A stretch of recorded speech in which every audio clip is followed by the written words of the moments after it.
welcome to this episode number 23 of Discovering DataFlex with me, Johan Broadfeldt.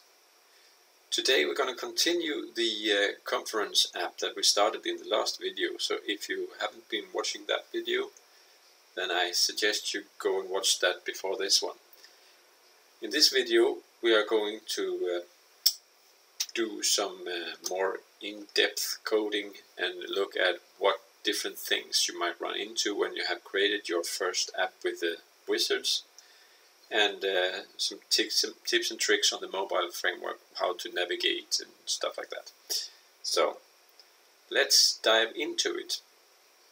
The first thing that we realized last time was that if I click news here, I get this crappy list of data, and often if you see a crappy list of data, that's because the index is not correct set up, and we need to re-index. So let's start by doing that. We go into the database builder, this little icon here, and maintenance re-index. And we just select all, re-index, and all. Let's see. I have the application running. This is another normal thing to run into. There we go.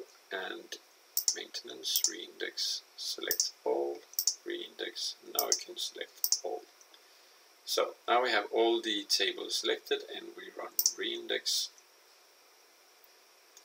so that they get correct index.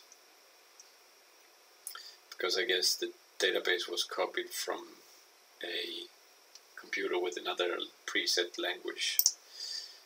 And let's see if we run this application again and we click news. Yes, now it looks a lot better. Now we have one news.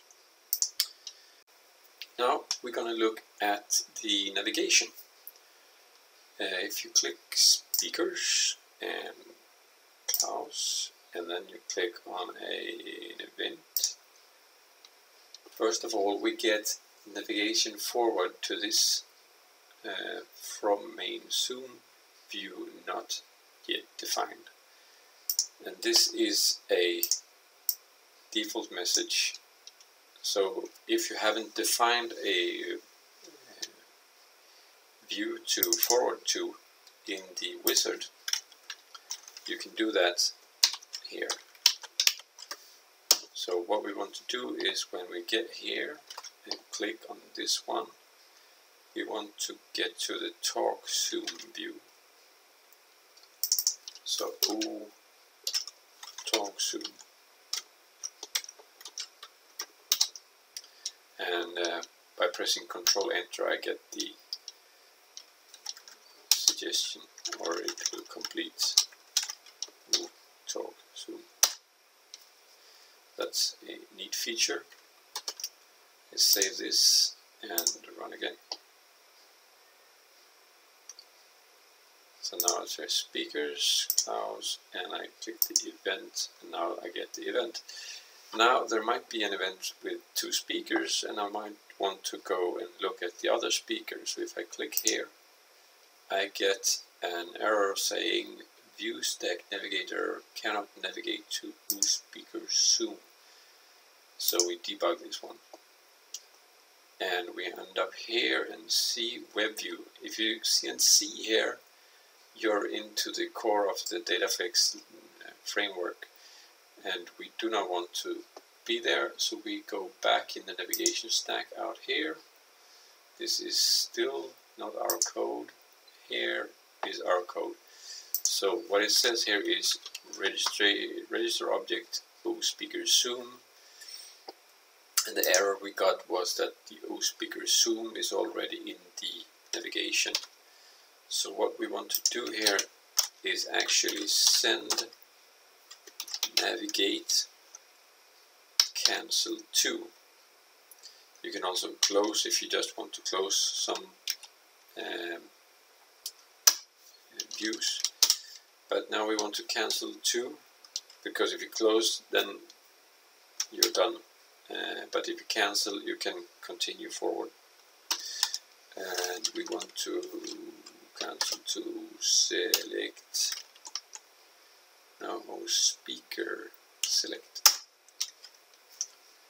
because this is that one, and then we do a speaker zoom, so we go back into the speaker zoom. So let's see what this looks like. Speakers, Klaus, take an event, and we go into Klaus again, and you see we got back to the select and entered.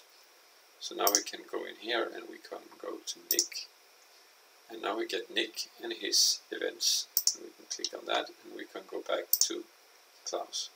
So now we don't get the error message on the navigation anymore. But as you may notice, in the speaker select we have a long list of duplicates. So we have Klaus for every event he has, and Josef for all his. So we know that Klaus has 5 events and Josef has 2. You see this here. And we don't want that. So we go into the speaker, let's stop this one. And we go back into the speaker select. And now we want to set want to make sure that it's only the presenters that are shown. And if you go down to the list, see, now the presenters are all, so we want the attendee to be the main data dictionary here, because there are only one attendee of each. So if we try that and run the application, click speakers, now we have only one, because we set the attendee as the main data dictionary. So it won't go through the table of all relations between an agenda item and a attendee, but only the attendee list, and see who are in the presenter list.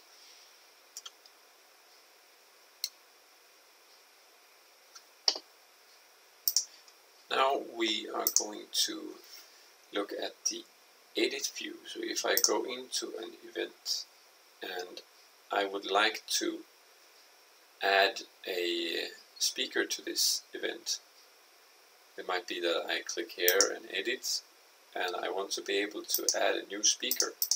I cannot do that. So how do we do this in the mobile framework?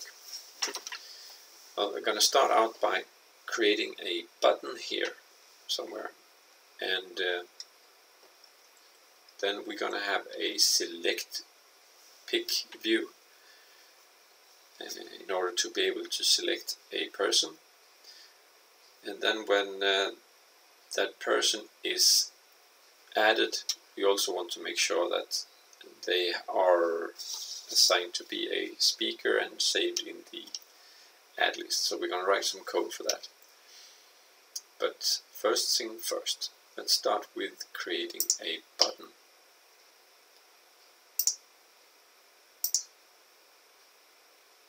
Talk.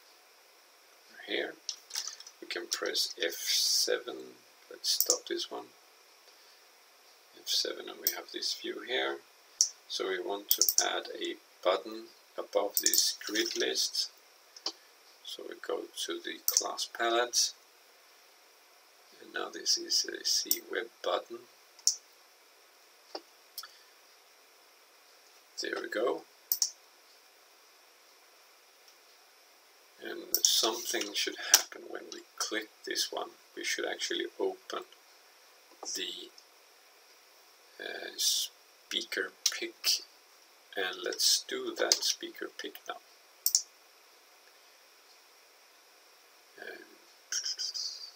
New web object, and now I'm going to use this one to do a web mobile select.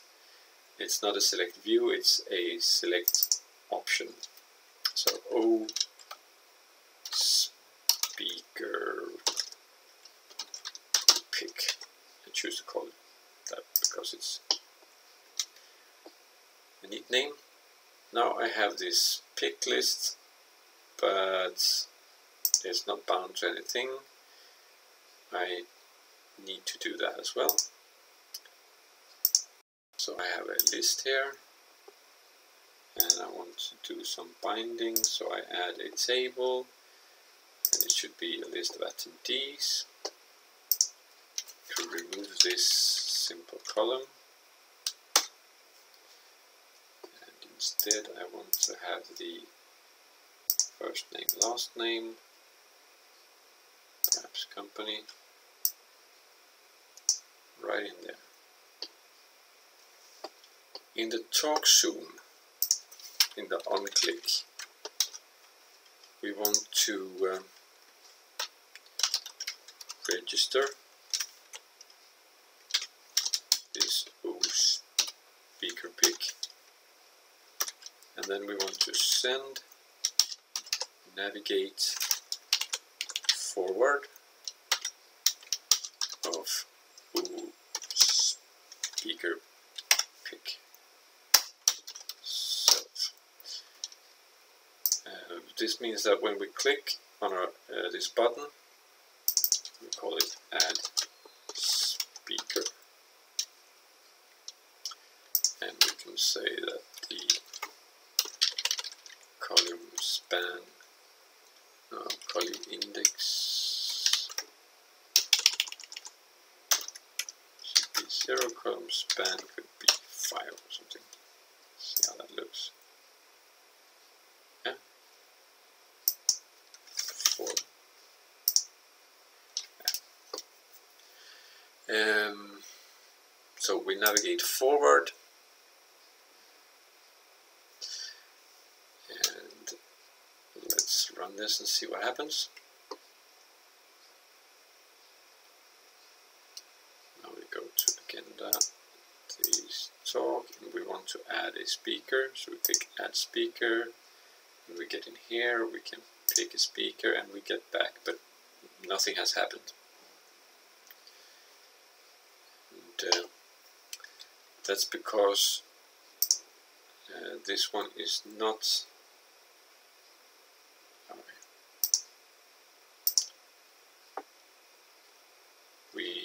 there's another place where we need to add this debug. So you want to go in here as well and make sure that you know what's in the stack, because speaker select is not in the stack right now. So there's another command you can use to check if the view is in the stack, and then you can go back to it, or you can basically just go back to the dashboard. But I think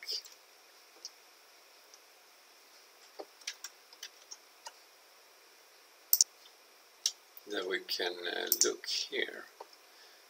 Here we have the get view index, so we can see what this actually does is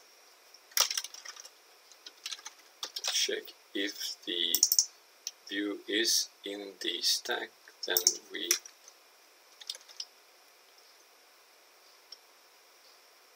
target view not in stack is, so we want to look for this one and see if it's in stack. If this one is more than -1, then we send navigate to this one, and then we do the same for the agenda select. Stop this. agenda select, and if that one exists, we send back to agenda select. See if this works. Nah, they didn't like this. Perhaps they want an integer. Index.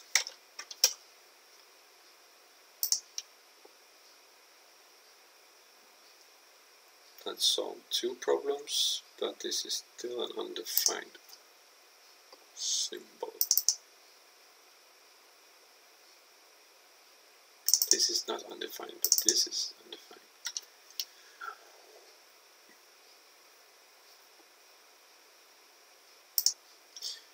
Okay, then let's register it.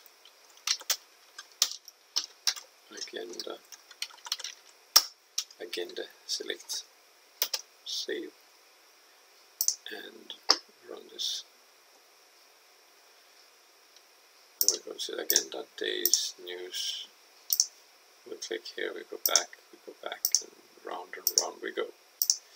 And we should be able to go speaker, Klaus, event, Klaus, event, Nick, event. So now it can handle both the agenda path and the speaker path. But we were working on the agenda. We want to add a speaker. How far did we go? I click. There is Klaus. Oh, he probably was there already. Add a speaker. Nick. No, it didn't come in. So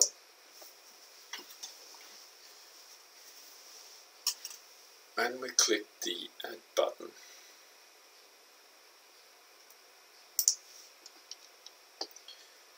talk, Zoom, we want to add a speaker. So we click the add speaker button, on click. Now, one of the reasons why this is not working is because we do not handle anything here when we click this line. So we have a detail button, but we have no row click.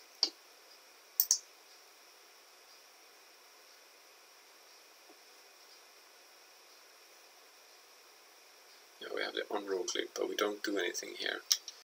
So what we want to do is we want this navigate data, and after this one we want to get the agenda number of the agenda we was on.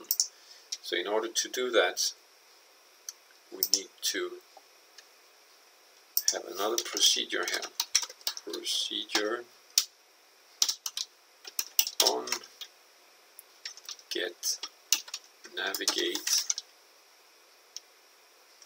forward data,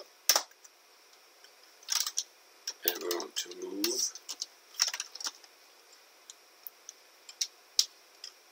through to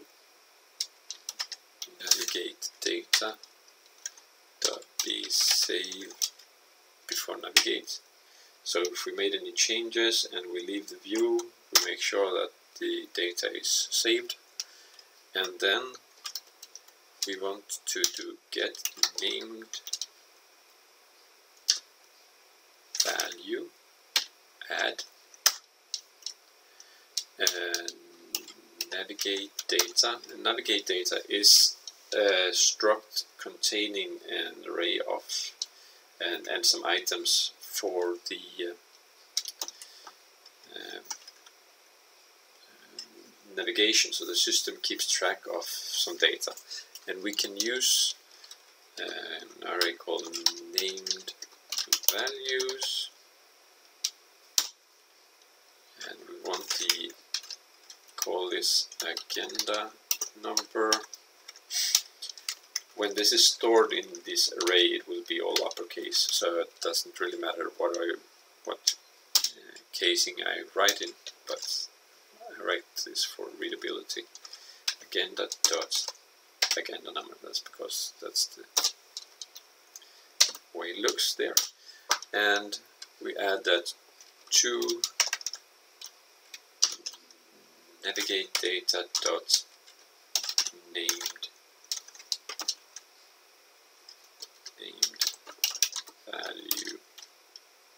values. So now we should be able to get that from the navigate data here in the speaker pick. So I want a string is PS property string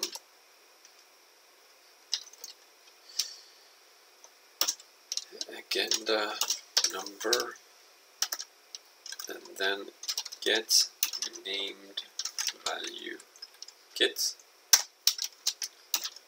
navigate data dot named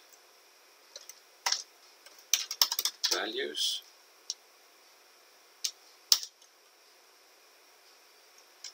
and we want the agenda number, and again it will turn into uppercase in the data stored, PS agenda number. Now we have the agenda number, and if we put a send none, this is a good thing to know when you are debugging.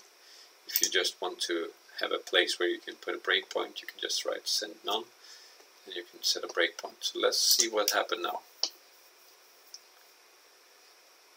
We go into the agenda, the new entry, and we add speaker, and we click on Klaus, and now it stopped. So let's see, what do we have in the agenda number? We have number 15. And let's take a look in the database. Klaus, it has number 1, so it should be, agenda number is 15, yeah. So agenda 15 is the new entry, that's the one we clicked. And we want the attendee because we're gonna do a add. So we need to know who we clicked. And if we look at the tables, we can see that attendee is actually active. The agenda is also active here, but the attendee we clicked was Klaus, so we can actually go in and use that information. Here we are.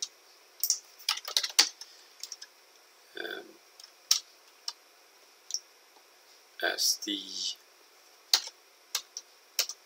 attendee, let's see, we're going to do a function or a procedure, and we're going to put that procedure in the data dictionary. The reason for that is if I'm in here, the talk zoom, then I want to add a user to the talk, but I might be at a user and I want to add a talk to that user. So I could write the code for this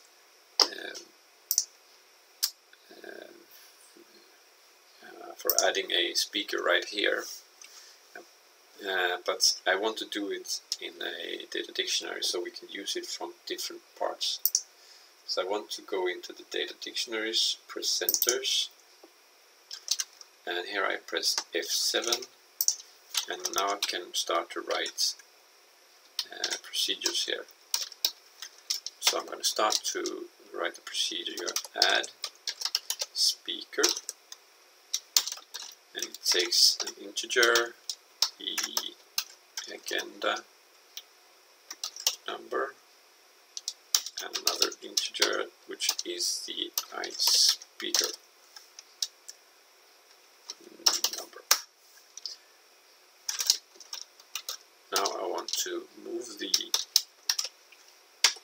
agenda number to presenters dot agenda.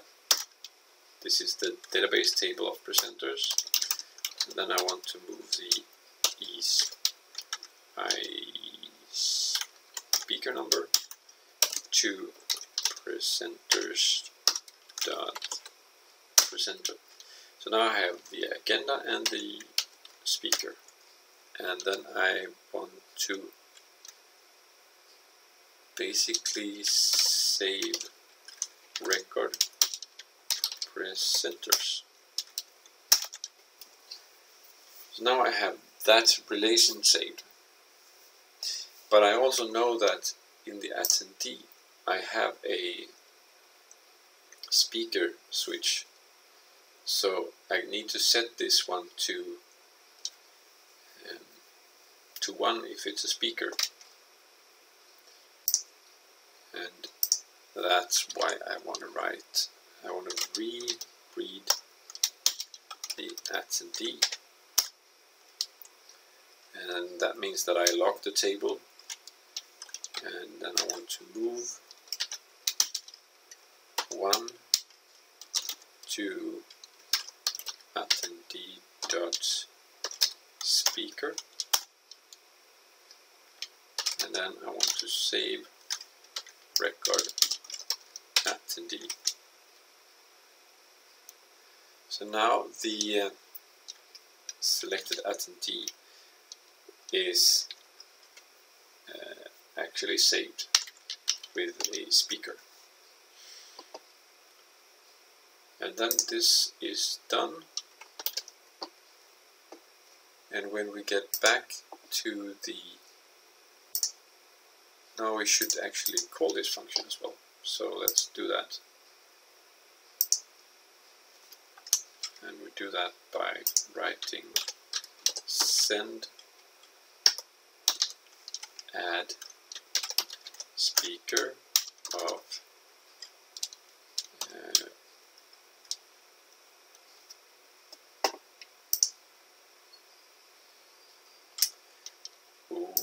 presenters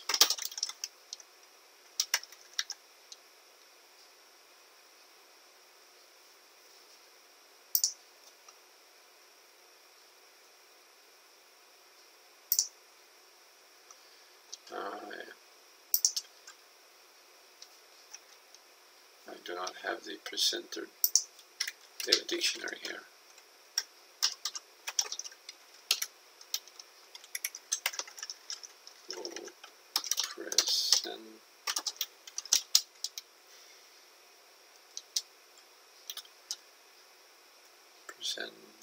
Presenters underscore dd is a C presenters data dictionary. Now it should work. Where was I? Of who presenters dd. Yes. PS agenda number and attendee dot attendee number.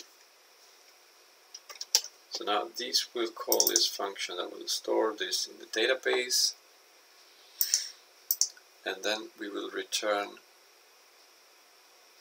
to the talk soon. So let's see how this works. Add speaker, close. Edit requires reread or find during lock. Okay.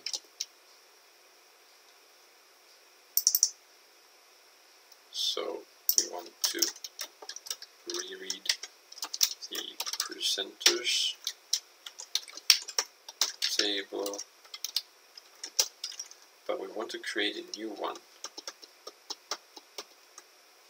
And we don't do a find. So we better make sure that we are not actually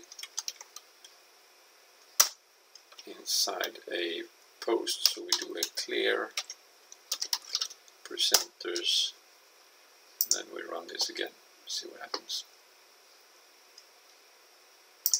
Agenda.talk, new entry, add speaker, Klaus. And there you go, Klaus is added. Talk, new entry, now we have Klaus here. And now we would like to remove Klaus, but we cannot remove him. We can go in and see Klaus, but that's not what we wanted. So I'm going to add a delete button here. And that's in the talk soon.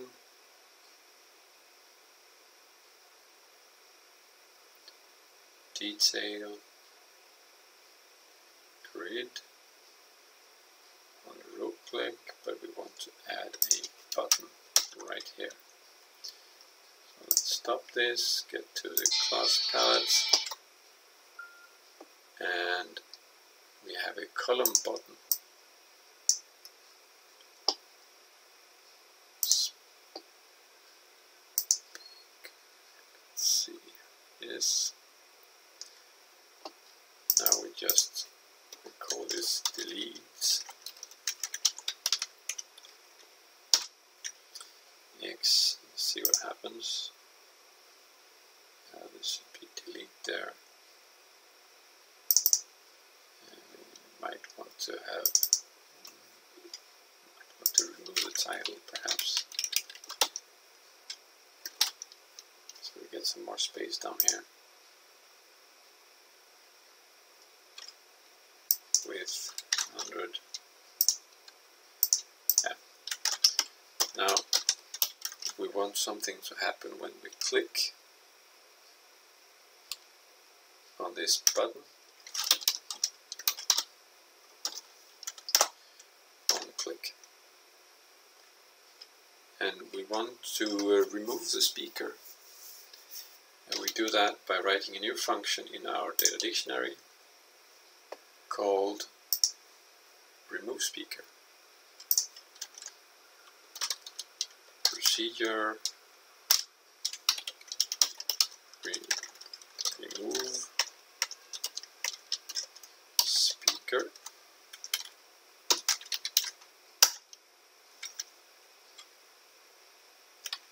And this one takes an integer, the agenda number, basically the same as up here, exactly the same as up here. Just copy that. And once again, we want to move these to the presenters, but in this case, we do not want to add, we want to find presenters, and I want to find equals presenters.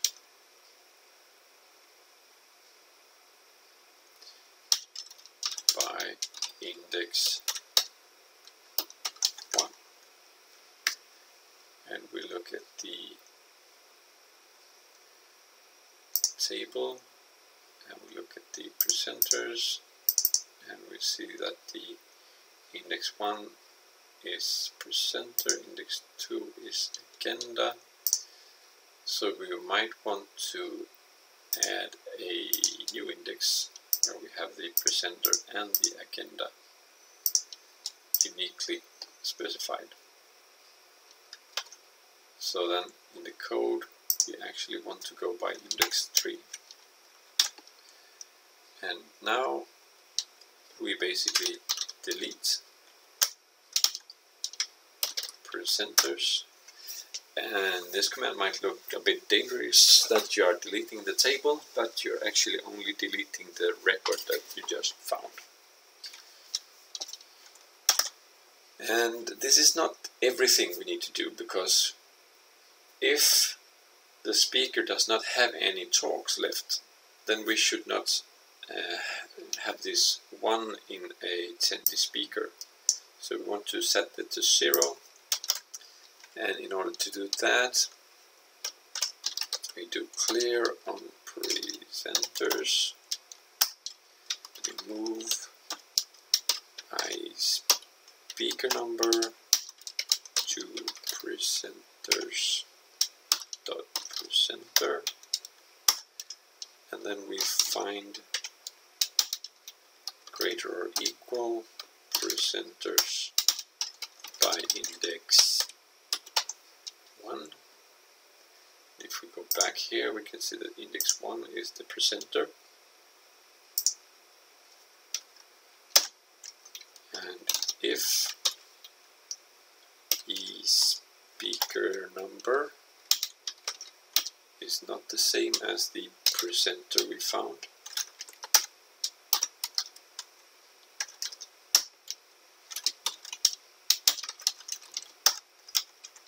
then we know that the speaker does not have any talks, because if he had talks we would have found them.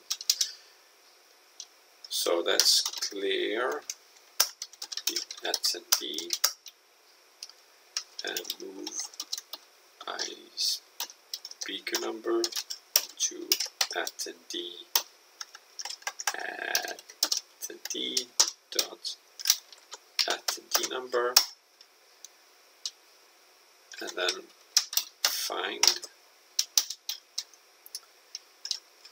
equals attendee by index 1, and we can look at the attendee and see what index 1 holds. That's the attendee number, and it's unique, so that's perfect.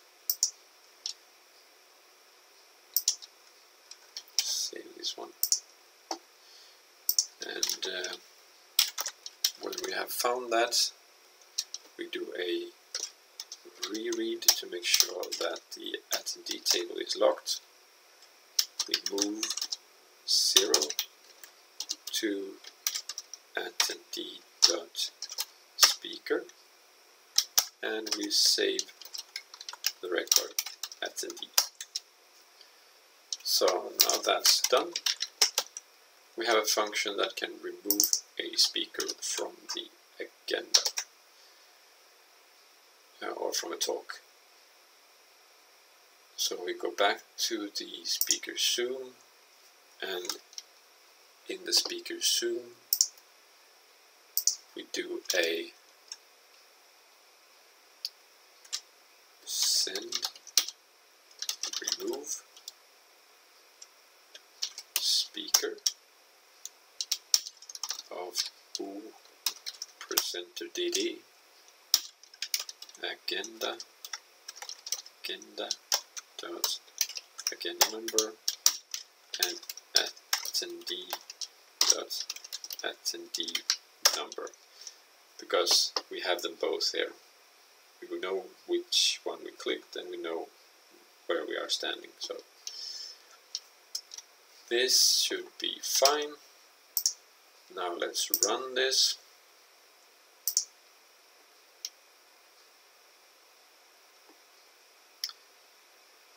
We have the agenda, days, new entry, and we have Klaus, and we click the X here.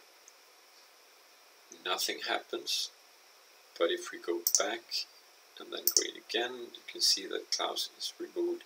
So we need to do one more thing to this click event here, and that is to send a refresh list from data dictionary of detail grid. That means that we're gonna refresh the old detail grid from the presenters data dictionary.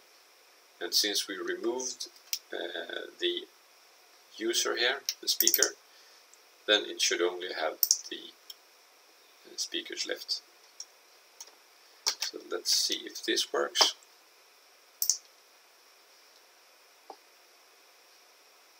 We start by agenda, days, new entry, we add a speaker, we can add Nick this time. Go back and in again, we can see Nick is still there, and we click delete, and now it's updated. So we can go back and forth. So that's the adding of a user to the list in a header detail view. Now I also would like some to make sure that you cannot add a speaker if you do not have the rights to do so.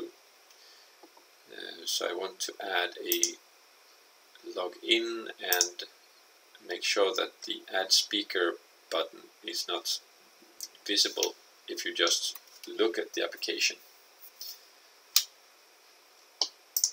So we're going to start by removing some of these, and we want to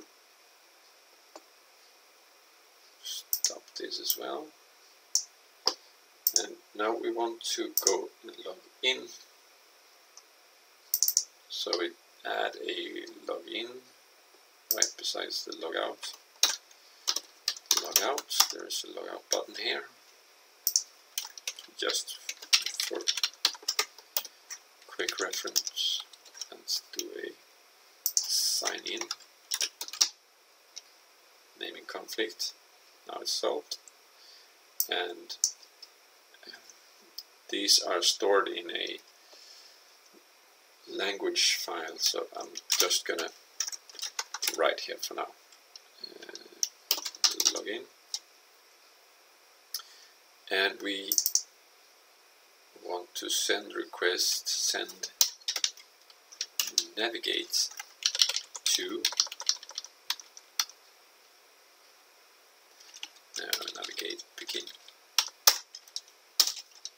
to login dialog self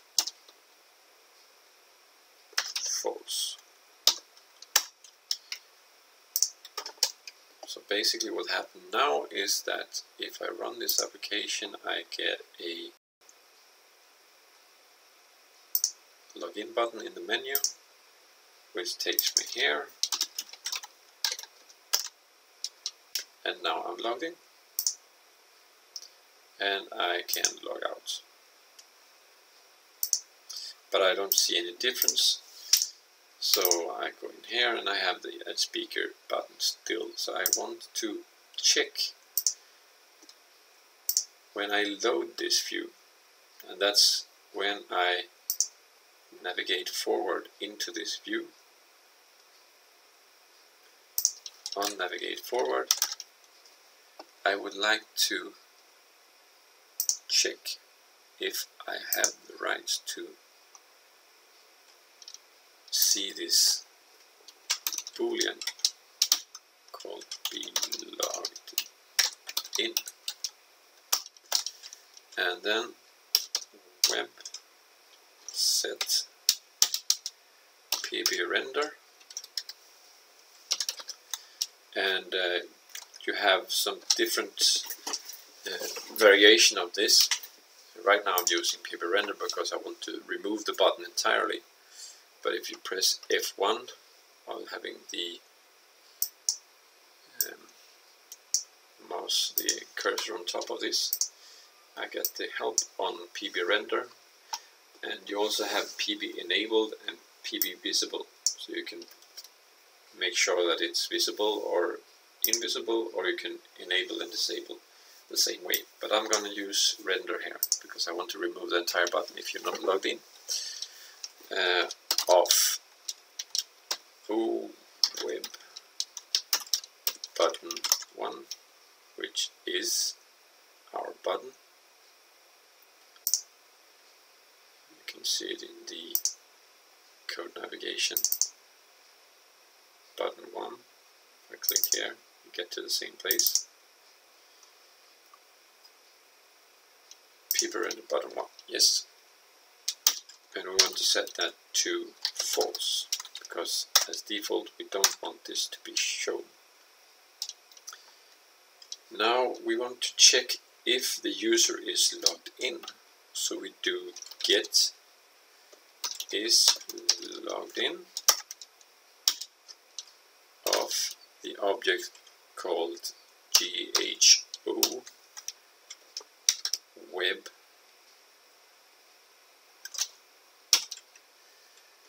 session manager, and we store that in B logged in. So now we can check if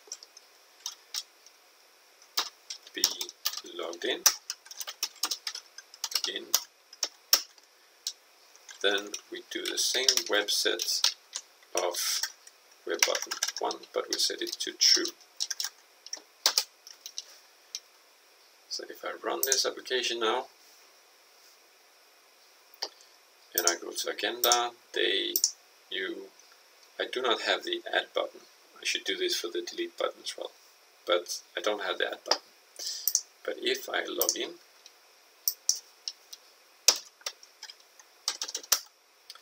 and go to the agenda, day, new, now I have this add speaker button.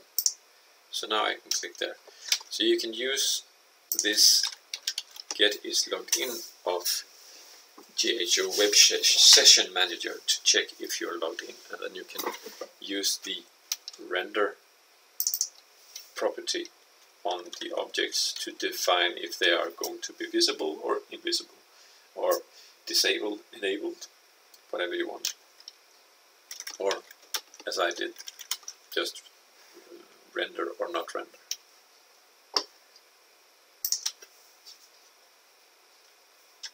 Now, let's look at one last thing, I guess, and that's the profile image. If I go into a user, I want to be able to do something with this picture here.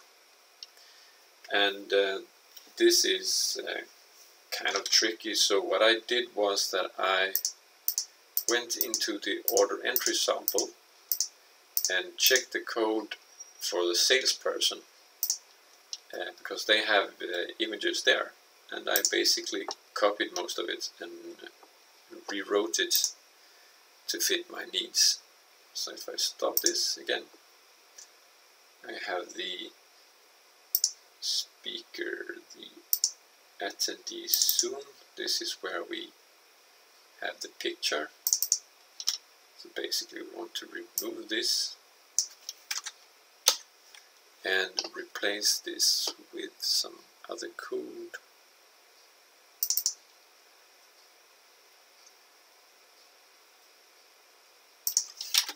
And this is the code for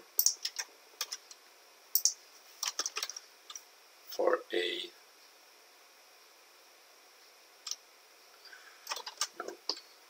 get the entire thing. Quite a lot of code.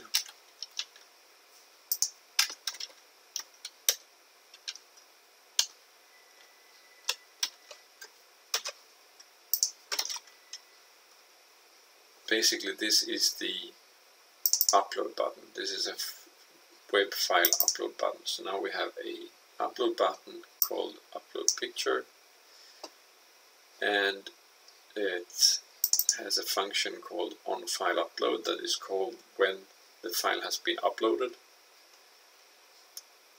Now, when you upload, yes, and this is onFinished, onFileFinished, and you have a procedure refresh at the end here. And we also want the image object, so we can see the image when it has been uploaded. And this is this one. As I said, you can find this code in the sample of the web order that you will get when you install DataFlex. So you can look at those samples. And here we have a refresh function that will refresh the image, but we also have an attendee avatars folder function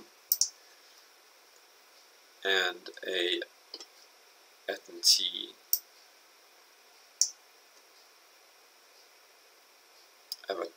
let's see, and a register avatar folder.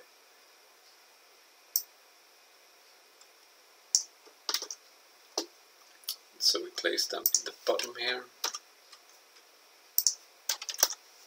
and basically I've chosen a path, and all files that are uploaded into the system will be, we're going to go into the control 2 and data. All the files that are uploaded will be uploaded into a uploads folder. So I need to create that in my data folder in my workspace, and then inside that I want to create a new folder with the name I've selected here. So now I have the avatar folder and I have the path. Let's see if this works.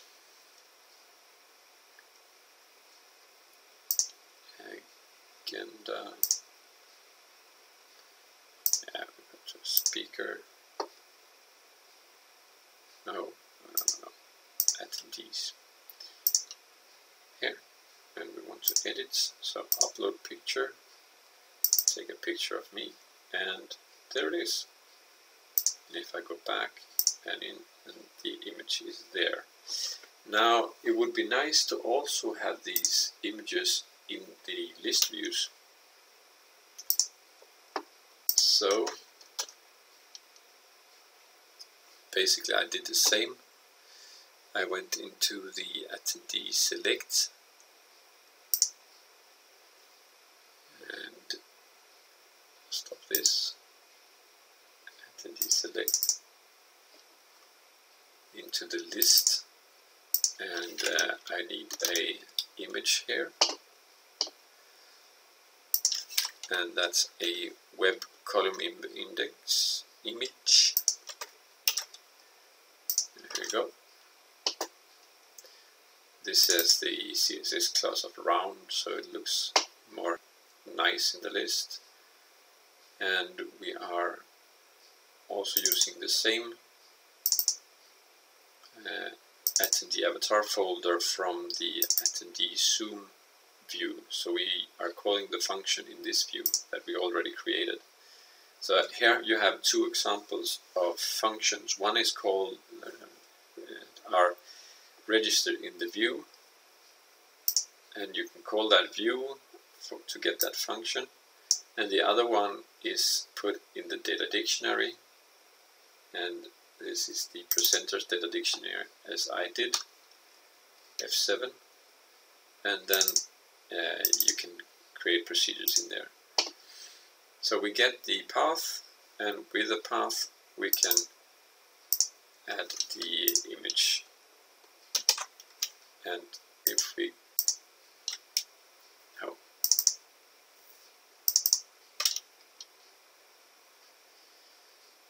web column image must be defined. Yes, we need to define this. So up here, when it says you need to define something, you usually need to use AC web column, web column. Let's see if we can find the image and try again.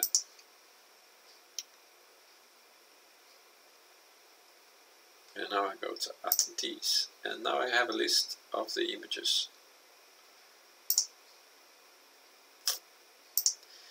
And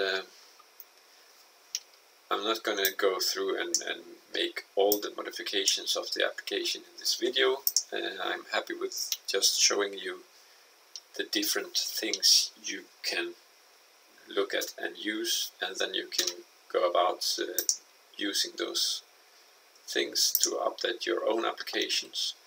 And if there are some things that you need to figure out, you do as I did, either look at what is used in the base classes. There are some tips and tricks, or you use the F1 if you want to know more about the get navigation, for example. You press F1 and then you get right into the help of get navigation data. And there you have navigate back data, forward, on navigate back, on navigate forward, and it's with some samples of code, and you got text on how that describes what the function does. And sometimes you also have methods if there's an object. So if we take a menu item, for example, and press F1, you can see we have events you can use in methods. So you have the methods on that object, and you can see what classes that it uses, stuff like that. So it's a really comprehensive helping tool as well. I hope this helped you get ahead with your applications, and don't forget to subscribe to my videos, and bye for now.